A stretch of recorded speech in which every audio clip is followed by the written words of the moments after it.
ہیں آنکھوں سبحان اللہ کنجی کے دندان ہوتے ہیں، اس کنجی میں سے ایک بھی دندان جو ہے دند ٹیڑھا ہو جائے تو تالا کھلتا نہیں ہے، تالا کھلتا نہیں ہے۔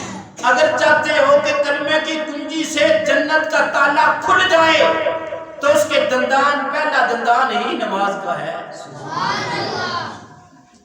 دیکھو نا حج رکھا اللہ نے امیروں کے لیے، اب غور کرنا، حج رکھا امیروں کے لیے، زکوٰۃ رکھی امیروں کے لیے، اور واحد دو چیزیں ہیں، ایک نماز اور دوسرا روزہ۔ اللہ نے یہ دونوں غریبوں کے لیے رکھی ہے، امیر غریب برابر کے اس میں شریک ہیں۔ فرمایا کوئی غریب ہے تو میری بارگاہ میں آ جائے، 5 وقت آ جائے۔ فرمایا اگر کوئی امیر ہے تو میری بارگاہ میں 5 وقت آ جائے۔ فرمایا غریب ہے یا امیر ہے رمضان کے روزے رکھ لے، یا اللہ ملے گا کیا؟ فرمایا پچھلے گناہ معاف ہو جائیں۔ جو بھی خلوص نیت سے اللہ کی محبت میں آ کے عمل کیا جائے نا، اللہ تعالیٰ اس عمل کی برکت سے ہی گناہوں کو معاف فرما دیتا ہے۔ شرط یہ ہے کہ اس میں محبت ہونی چاہیے، اس میں محبت ہونی چاہیے۔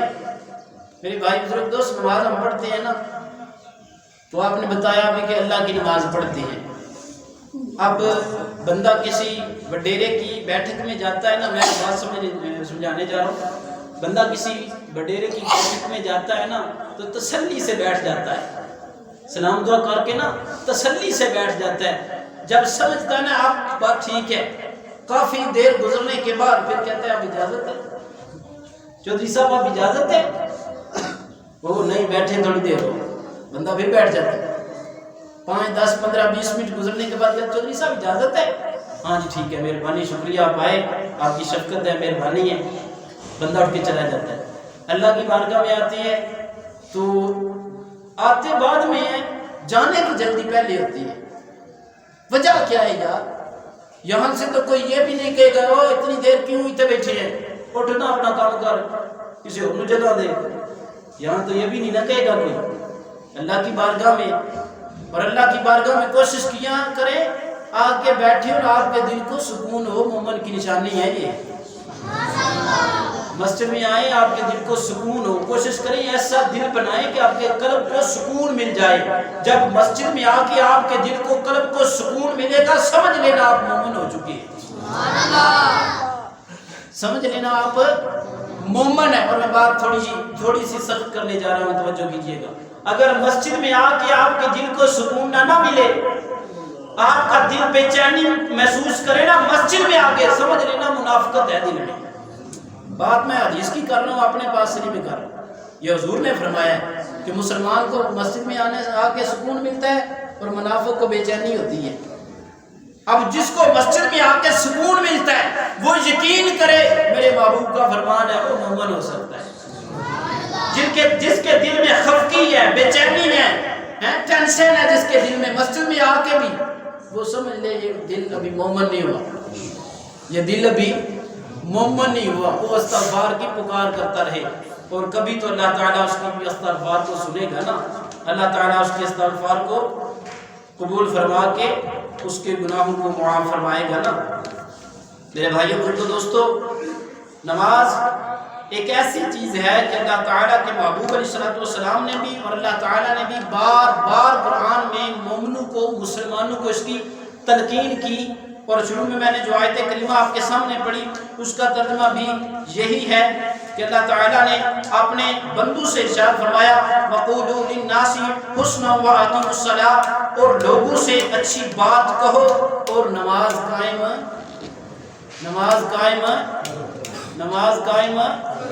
کرو۔ اسے بول دینی ہے، نماز قائم کرو، نماز قائم کرو۔ اور نماز ہی ایک ایسی واحد چیز ہے، علماء فرماتے ہیں، اور نبی پاک نے بھی ارشاد فرمایا کہ نماز پڑھنے والے کے چہرے پہ نور پیدا ہو جاتا ہے، چہرے پہ نورانیت آ جاتی ہے۔ اور نبی پاک علیہ السلام نے فرمایا اسی نور کی برکت سے وہ پل صراط کو پار کرے گا، اور جب پار کرے گا تو حضور کی حدیث ہے نا کہ جنت کی کنجی ہے نماز۔ اب پل صراط نماز کی برکت سے پار کرے گا، اب نماز کی برکت سے کنجی اس کے پاس ہے۔ اور دندان بھی اس کے سیدھے ہونے چاہیے. یہ نہیں یہاں نماز پڑھی ہے ادھر جا کے گلے کریں، غیبتیں کریں، چغلیاں کریں، ڈرامے بازیاں شروع کریں، پھر یہ نماز تو نہ ہوئی نا. یہ نماز ہے؟ پھر یہ نماز نہیں. نماز نبی پاک علیہ الصلوۃ والسلام نے فرمایا جعلت قرۃ العین فی الصلاۃ، فرمایا نماز میری آنکھوں کی ٹھنڈک ہے. کیا فرمایا؟ نماز میری آنکھوں کی ٹھنڈک ہے. نماز میرے پاک مصطفیٰ کی آنکھوں کی ٹھنڈک ہے. میرے محبوب کو اتنا نماز سے محبت تھی اور اتنی چاہت تھی نماز سے. اللہ اکبر. میرے بھائی بزرگ دوست، اللہ تعالیٰ کے محبوب علیہ السلام نے فرمایا مفتاح جنت الصلاۃ، نماز جنت کی کنجی ہے. نماز جنت کی کنجی ہے. آپ کلمے پہ اڑے رہنا کہ کلمہ جنت کی کنجی ہے، کلمہ جنت کی کنجی ہے. ہم نے کلمہ پڑھا ہے، ہم جنتی ہیں، لیکن اللہ کے محبوب کا فرمان ہے کہ جنت نماز کی کنجی ہے. نماز جنت کی کنجی ہے. میرے بھائی بزرگ دوست، اب تو نماز نہ پڑھے تو یہ نافرمانی ہوئی اللہ کی کہ نہ. اب میں آپ سے سوال، اگر آپ اللہ کی نماز، حکم کس کا ہے نماز پڑھنا؟ اللہ کا. کسی ولی کا ہوتا تو چلو کہتے چلو ٹھیک ہے، کسی فقیر کا ہوتا کہتے ٹھیک ہے، کسی مولوی کا ہوتا چلو، یہاں تک کہ کسی بزرگ دین کا ہوتا کہتے ٹھیک ہے. لیکن اللہ نے بار بار قرآن میں فرمایا نماز قائم میری بارگاہ میں آؤ، نماز قائم کرو، میری بارگاہ میں آؤ، نماز قائم. اور نماز حضور نبی کریم علیہ السلام نے فرمایا کہ ہر انسان کو 5 گھاٹیاں طے کرنی ہیں. کتنی؟ اب یہ آخری بات میں آپ سے شیئر کر کے اجازت چاہوں گا. نبی پاک علیہ السلام نے فرمایا کہ 5 گھاٹیاں طے کرنی ہیں ہر انسان نے. کتنی گھاٹیاں؟ 5 گھاٹیاں طے کرنی ہیں.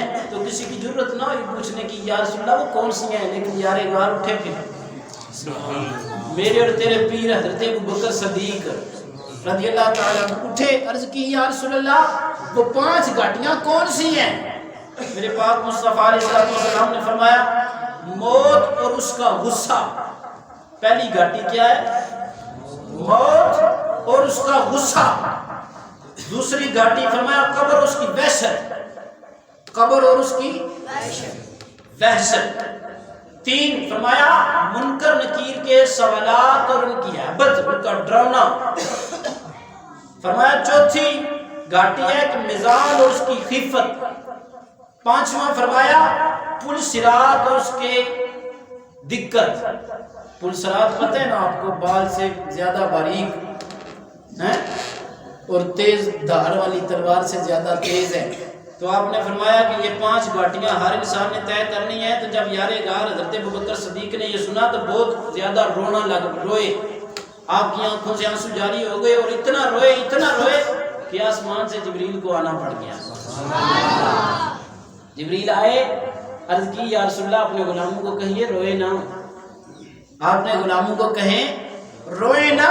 ہم نے 5 گھاٹیوں کا بندوبست کر کے رکھا ہے. پہلے آپ کے غلاموں کو تکلیف اور پریشانی لینے کی ضرورت نہیں ہے.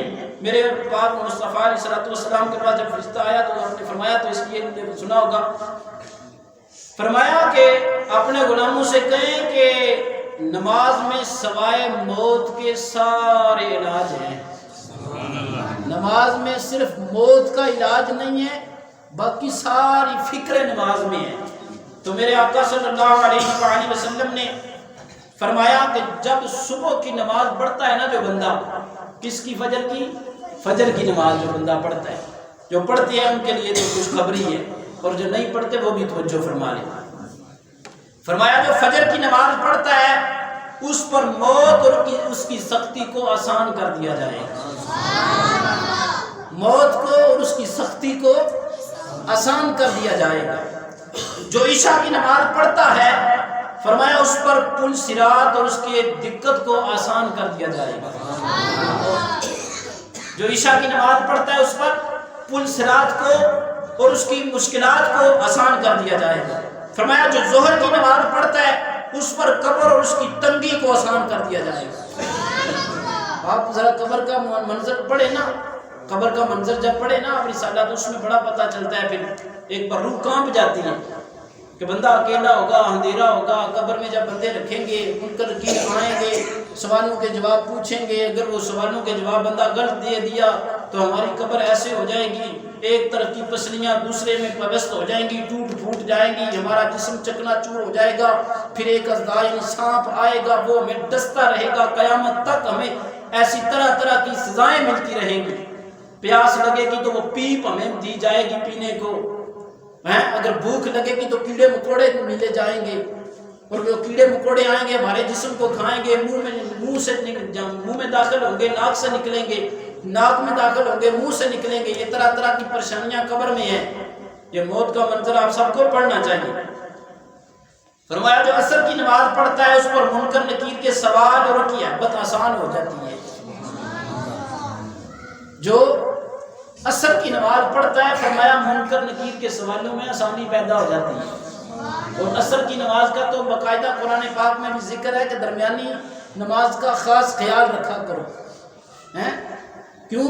وہ کام سے واپسی میں جب آتی ہے نا، وہ سفر میں گزر جاتی ہے تو وہ بعض اوقات رہ ہی جاتی ہے، اس لیے اللہ نے قرآن میں اس کا ذکر کیا ہے۔ فرمایا درمیانی نماز کا خاص خیال کیا کرو۔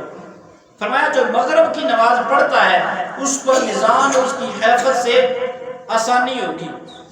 میرے پاک مصطفیٰ علیہ السلام کا فرمان ہے کہ جو مغرب کی نماز پڑھتا ہے نا، پور صراط پر اس کے لیے میزان پر میزان عمل جب ہوگا نا، اللہ کی بارگاہ میں جب عدالت لگے گی، نامہ اعمال جو ہے وہ تلنا شروع ہو جائیں گے، تو فرمایا مغرب کی نماز پڑھنے والے کے لیے وہاں آسانی پیدا ہو جائے گی۔